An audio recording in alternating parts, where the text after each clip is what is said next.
우리가 삶의 비전과 목표는 있습니다. 내 인생에서 가장 바라는 것이 무엇이라고 생각하십니까?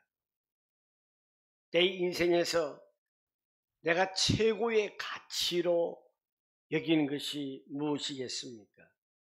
또한 내 인생에서 가장 본받고 싶은 것이 무엇이며 내가 누구를 본받고 살아가야 하는가? 사랑하는 우리 성도 여러분, 오늘 하루를 시작하기 전에 잠자리에 들기까지 여러분의 마음을 가득 채우고 있는 생각은 무엇인가요? 어제 아침부터 어제 밤까지 여러분의 생각을 지배하고 있는 것이 과연 무엇이었겠습니까?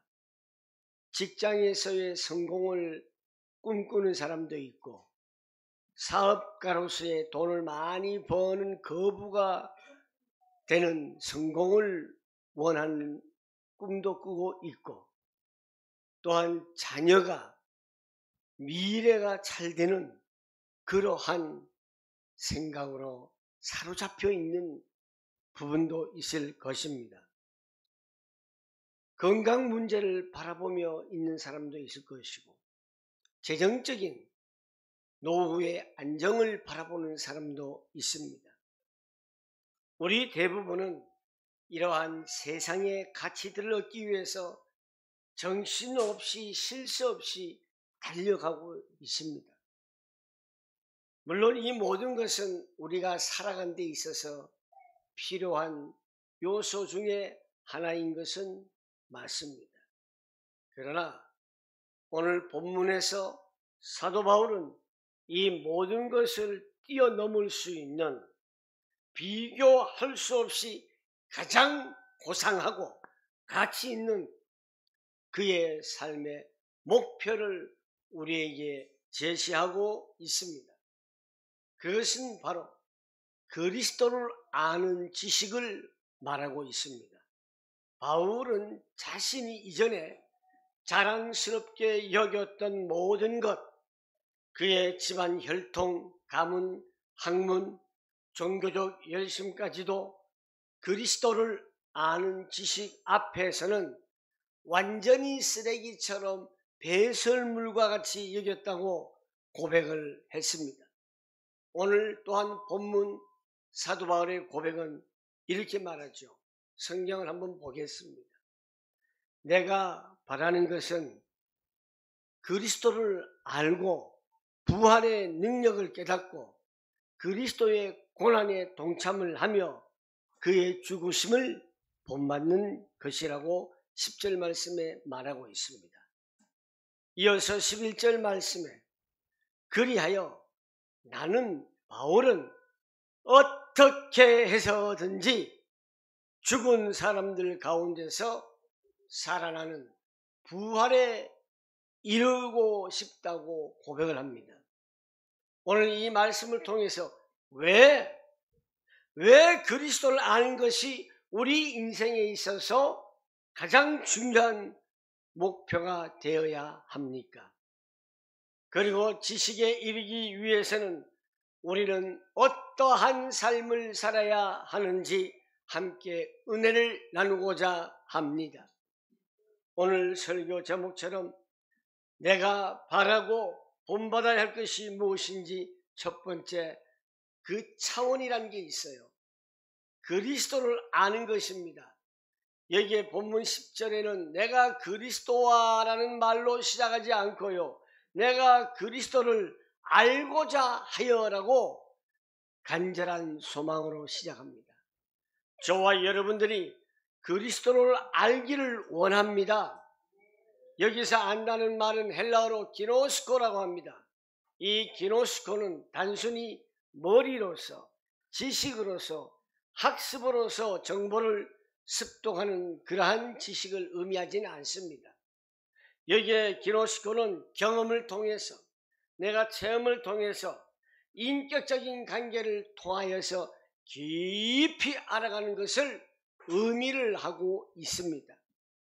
마치 오랜 시간을 함께한 파트너, 서로가 눈빛만 봐도 알 수 있는 그런 관계. 근데 부부지간이라도 눈빛만 봐도 모르는 관계가 있고요. 부부가 아니고 친구라도 눈빛만 봐도 알 수 있잖아 하듯이 눈빛만 봐도 알 수가 있어요. 네? 그러한 것을 말하는 거예요. 그런 마음을 하나님과 깊고 친밀한 교제를 통해서 그리스도를 알아가는 것입니다. 여러분들이 그리스도를 알아가려면요, 무엇을 통해서? 바로 예배인 거예요. 예배에 우리가 생명 걸고 올인하면요, 그리스도를 알아갈 수 있는 거예요. 많은 사람들이 예수를 구원자라고 정보로만 알고 있어요. 지식으로만 알고 있어요. 예수는 구원자야. 말은 잘해. 그러나 삶에 있어서는 잘 안 돼. 교리를 배우고 성경 지식을 배운 것도 매우 중요하죠. 그러나 바울이 말하는 여기에서 안다는 것은 그것을 완전히 지식을 뛰어넘는 차원, 내가 그리스도를 알고 있는 것에서 완전히 뛰어넘는 차원을 말하는 겁니다. 그리스도께서 나를 위해서 어떤 일을 하셨는지, 십자가에서 나의 모든 죄를 대신 지시고 죽으신 그 사랑을 아는 것입니다. 지금 나를 위해서 그리스도는 무엇을 하고 계실까? 어떤 일을 하고 계실까? 부활하셔서 지금도 살아 계셔서 나를 위해서 중보하시고 내 삶의 모든 순간순간마다 함께 하시는 그 능력을 아는 것입니다. 그리스도는 어떤 분이십니까? 그분의 성품, 그분의 마음, 그분의 뜻을 우리가 알아가는 것입니다. 사랑하는 성도 여러분, 예수님은요, 여러분은 정말 여러분들이 예수님을 얼마나 알고 있습니까? 그저 주일날 어쩔 수 없이 예배당에서 만나는 깊은 관계가 아니라 손님처럼 어쩌다 마주친 그대처럼 그렇게 여기고 있지는 않습니까? 정말 여러분들이 그리스도를 어떻게 생각합니까? 내 삶의 가장 깊은 곳까지 모든 것을 나누는 가장 친밀한 분, 주님으로 모시고 정말 있습니까? 바울의 이 첫 번째 고백은 우리에게 예수님과의 인격적이고 깊은 만남을 향한 갈망을 회복하려고 도전을 하고 있습니다. 여러분들이 교회에 와서 예배하러 왔어요. 정말 하나님과 깊은 교제를 하고 있는지, 여러분들이 집에서 성경을 보고 말씀을 보고 하더라도 깊은 인격을 교제를 하고 있으면서 말씀을 나누고 있는지 한번 우리는 점검을 해 보아야 합니다. 사람들은 전부 다 자기 귀에 듣기 좋은 것만 좋아합니다. 듣고 싶은 것만 들으려고 합니다. 그래서는 아니 되는 것입니다. 우리는 하나님의 말씀만, 오직 성경만 우리가 받아들여야 됩니다. 오직 언약의 말씀만 받아들여야 합니다. 새로운 차원의 신생 단어를 우리가 받아들이는 것이 아닙니다. 우리에게는 오직 말씀, 이것만 받아들여야 합니다. 두 번째, 부활의 권능을 아는 것입니다. 바울은 그리스도를 아는 것에서 멈추지 않았습니다. 부활의 권능을 알기를 원한다고 고백하고 있습니다. 예수 그리스도의 부활은 우리 기독교의 신앙의 핵심이자 심장부라는 것을 아셔야 합니다. 만약 부활이 없다면 우리의 믿음은 헛되고 우린 여전히 죄 가운데 있을 것이라고 고린도전서 15장은 말씀하고 있습니다. 부활의 권능은 단순히 2000여 년 전 예수님께서 무덤에서 살아나셨다는 그 과거의 시간에 대한 지식이 아니에요. 부활의 권능은 뭐냐? 능력이에요. 능력. 부활은 능력이에요. 어떤 능력이냐? 그것은 오늘 지금 나의 삶 속에서 역사하시는 하나님의 살아있는 능력이 바로 부활입니다. 그 부활은 죄를 이기는 능력입니다. 우리를 얽매이고 있는 죄악의 사슬을 끊고 자유하게 하는 능력입니다. 반복되는 실패와 좌절 속에서도 다시 일어서게 하는 힘이라는 것입니다. 절망을 이기는 능력입니다. 죽음의 권세마저 깨뜨리신 부활의 주님 앞에서는 그 어떤 절망도 고난도 문제도 우리를 영원히 주저앉힐 수 절대 없습니다. 질병의 고통 속에서, 사업의 실패 앞에서, 관계의 깨어짐 속에서 소망을 발견하게 하는 능력이라는 사실을 우리는 아셔야 합니다. 새로운 삶을 창조하는 능력입니다.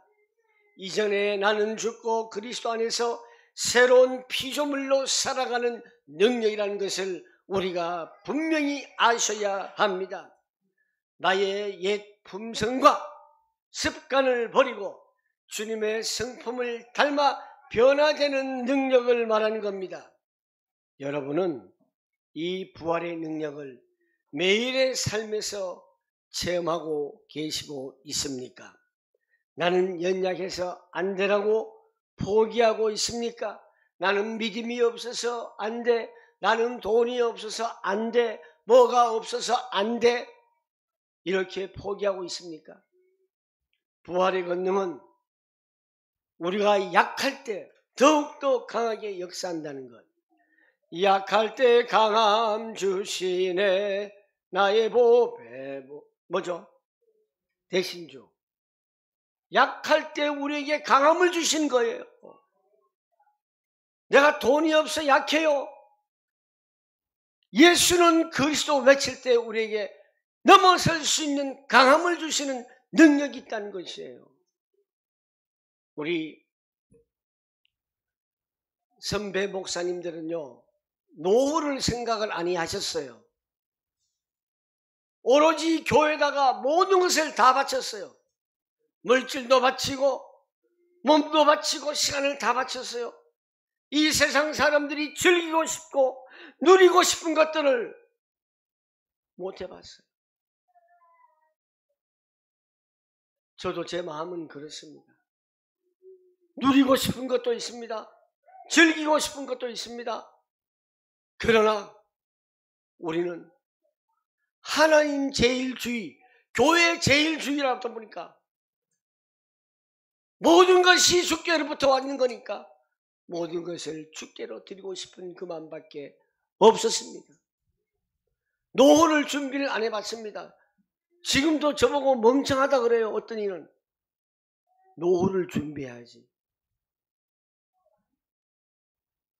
요즘 젊은 우리보다 후배 목사들은요, 자기들이 목회가 잘 안 되거나 목회 끝나면은 그래도 먹고는 살아야 되지 않겠느냐. 틀린 말은 아니지요. 그러나 거기에 올인하면서 목회하면 안 되는 거예요. 목회에 올인을 하면은 우리의 삶의 노후도 하나님께서 길을 열어주신다는 것을, 그걸 먼저 우리가 가슴 깊이 새겨야 하는 거예요. 여러분들, 나 지금 돈이 없어요. 뭐 먹고 살지? 앞으로 어떻게 벌어야 내가 편하게 살지? 그 시간에 우리는 나의 노후를 뭘로 이끌고 가야 합니까? 기도로 이끌고 가야 하는 거예요. 기도로. 내가 돈을 어떻게 벌어야 할까가 아니라 기도로 돈을 끌고 와야 되는 거예요. 그런데 마음 아프게도 어떻게 하면 내가 굶지 않고 잘 먹고 잘 살까? 저는 왜 그런 마음이 없겠어요? 그러나 솔직히 고백합니다. 그 생각을 안 해봤어요. 그러니 저보고 개념이 없다 그래요. 왜? 하나님 불러가시면 끝인 거예요. 하나님께서 불러가면 끝인 거예요. 어제요, 저는 임마누엘 설교회 300 몇 명이 임직을 받는데 그 중에 고백하는 권사님 있어요. 교회, 우리 임마누엘 설교회는 저의 목숨입니다. 그 말씀에, 그 고백에 저는 깜짝 놀랐어요. 다른 분들도 많은 깊은 감동을 주는 고백이지만 우리 교회는 저의 목숨입니다. 한 사람, 한 사람.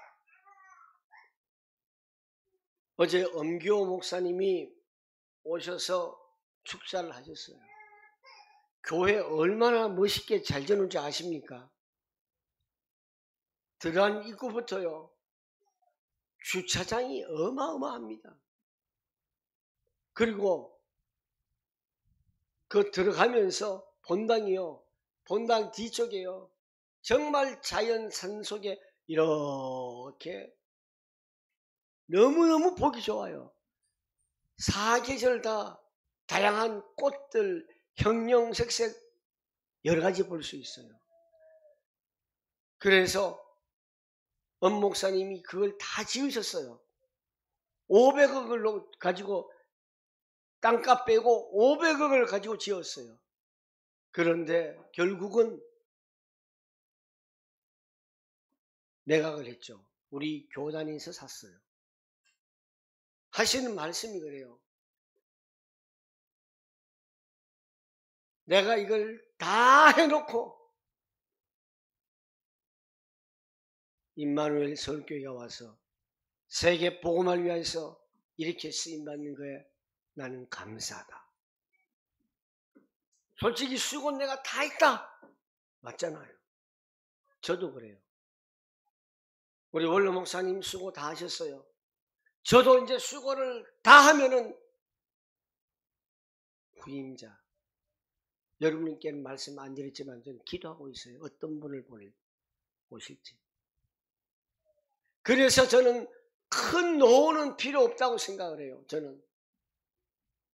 우리는 정말 하나님의 능력을 의지하여 나의 모든 문제를 해결하는 예수는 그리스도, 그 이름으로 이기고 승리하는 삶을 우리 모두 사시기를 축복합니다.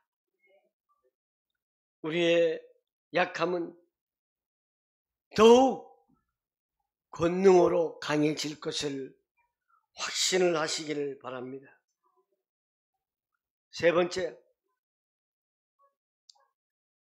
고난에 참여함을 아는 것이라고 말하고 있습니다.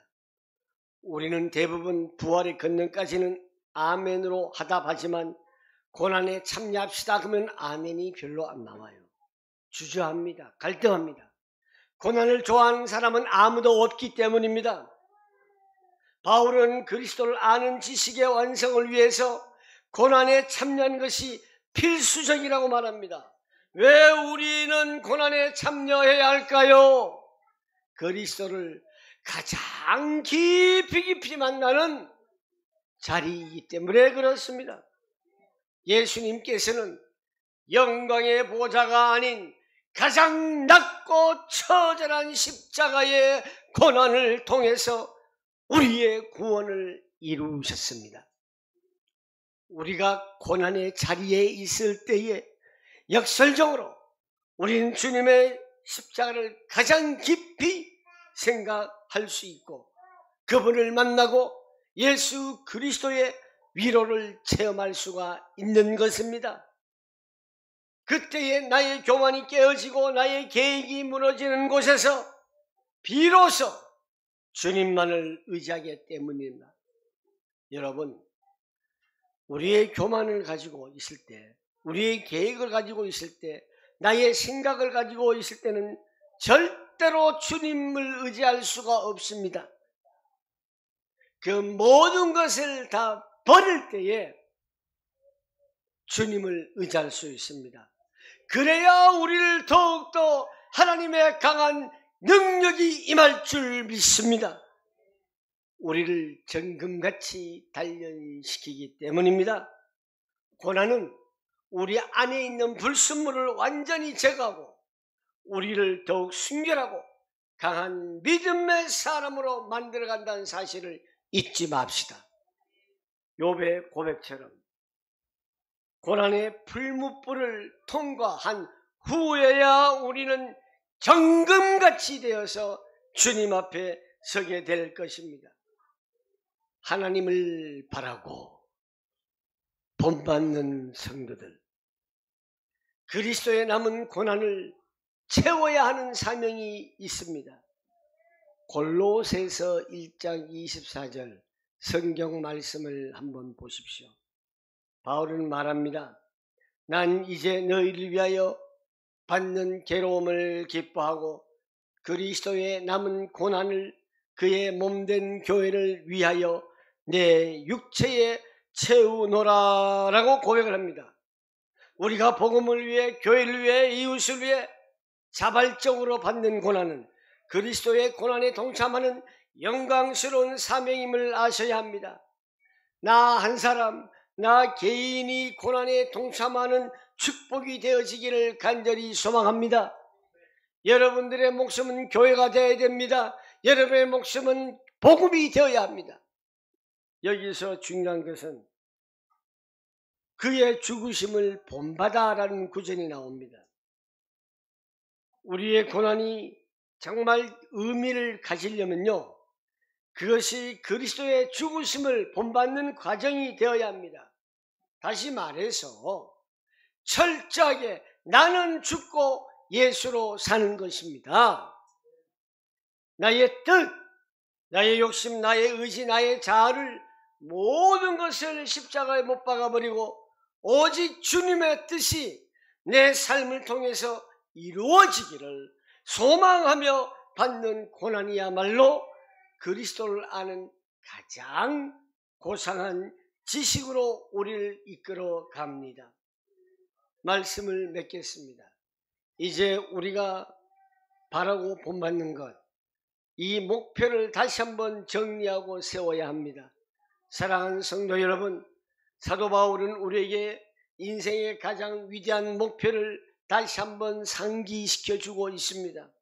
우리가 바라고 본받아야 할 것은, 그것은 바로 예수 그리스도를 알고 그 부활의 권능을 체험하며 그 고난에 동참하는 삶인 것입니다.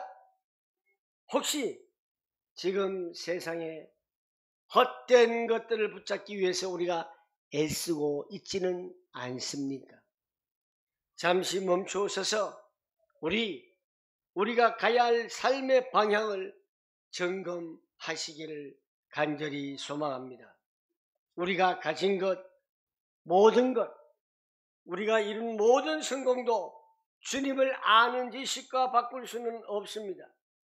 사랑하는 성도 여러분, 오늘부터 우리의 기도가 바뀌기를 소망합니다.